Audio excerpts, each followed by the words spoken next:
Bonsoir à tous, 18 h sur Grand Lille TV et bienvenue si vous nous rejoignez. On fait le point sur l'actualité de ce mardi 14 mai, marqué en grande partie par cette grève chez Transpol, grève qui perturbe fortement les réseaux de transport en commun. On en reparle dans ce flash, restez avec nous.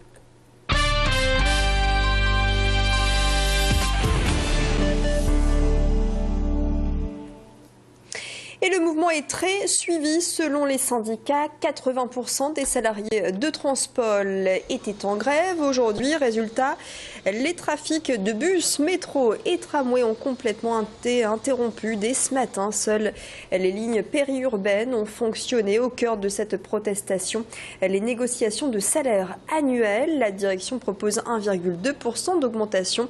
Les syndicats en réclament 2,5%. Depuis ce matin, les usagers doivent trouver des solutions de dépannage, taxi, covoiturage, Vélil. Des usagers perturbés, voire énervés pour certains. Hier déjà, les syndicats avaient annoncé une journée de grève historique. Il semblerait que le pari soit rempli. Et on a appris tout à l'heure que le mouvement était reconduit à demain, mercredi. Les précisions sur ces négociations de salaire annuel en présence du directeur des ressources humaines de chez Transpol qui était sur notre antenne tout à l'heure. Hier matin, nous avons proposé 1,2%, ce qui correspond globalement à la prévision d'inflation, même si ces chiffres sont parfois remis en cause et discutés, mais globalement 1,2%, plus une action concernant la prise en charge par l'employeur d'une augmentation des cotisations salariales liées à la prévoyance, qui est un équivalent de 0,2. Aujourd'hui, nous sommes confrontés aussi à une réalité économique qui fait que Transpol a perdu de l'argent en 2012, en perdra malheureusement encore en 2013. Et cette proposition nous paraît raisonnable eu égard au contexte. Voilà, attention encore donc dès demain à ces perturbations du côté des transports en commun, métro, tramway et bus qui ne devraient pas circuler en raison de cette grève reconduite. Les chauffeurs de taxi avaient eux aussi prévu d'être en grève aujourd'hui, mais la demande des clients étant forte en raison de la grève de chez Transpol et le manque à gagner trop important, ils ont préféré annuler leur mouvement. Une poignée d'entre eux s'est tout de même rassemblée devant la préfecture de Lille. Une pétition a été déposée au préfet. En cause, les taxis lillois qui protestent contre les taxis de banlieue. Ces derniers s'imposeraient sur le territoire des taxis lillois, ce qui entraînerait un climat de tension dans les stations. Explication. Et on aura bien sûr l'occasion d'écouter cette interview tout de suite, dans quelques secondes. Interview réalisée ce matin par Olivier Milleville d'un taxi lillois gréviste devant la préfecture de Lille.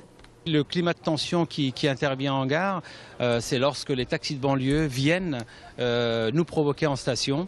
Ils se mettent dans la file avec les autres taxis. On ne peut pas faire justement le métier de policier et pour éviter d'en arriver aux mains. C'est aujourd'hui la raison pour laquelle on est devant la préfecture et pour éviter d'arriver au bourre-pif et à la boîte à claques. Donc voilà, c'est pas notre métier. Nous, notre métier, c'est de transporter les gens de manière professionnelle et sérieuse.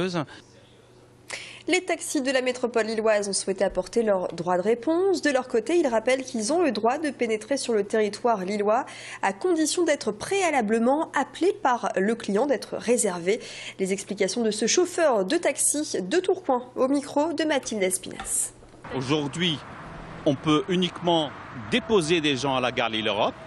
On peut prendre des gens à la gare Lille-Europe à une seule condition, c'est qu'on soit réservé. C'est pas moi qui décide de venir ou pas, c'est pas moi qui ai autorité, c'est le tribunal qui nous dit voilà, dans les faits, rien ne vous interdit, vous, taxi de la métropole lilloise, de venir stationner à la gare Lille-Europe. Parce que le tribunal dit que c'est un bien, un équipement à caractère communautaire. Voilà pour ce mouvement concernant les chauffeurs de taxi dans la métropole. Dans le reste de l'actu, un objet d'une grande valeur historique a été retrouvé à Vambrechy. Il s'agit d'un objet qui date du XVIe siècle, une Bible. L'ouvrage a été retrouvé il y a un an par un conseiller municipal après le départ du maire.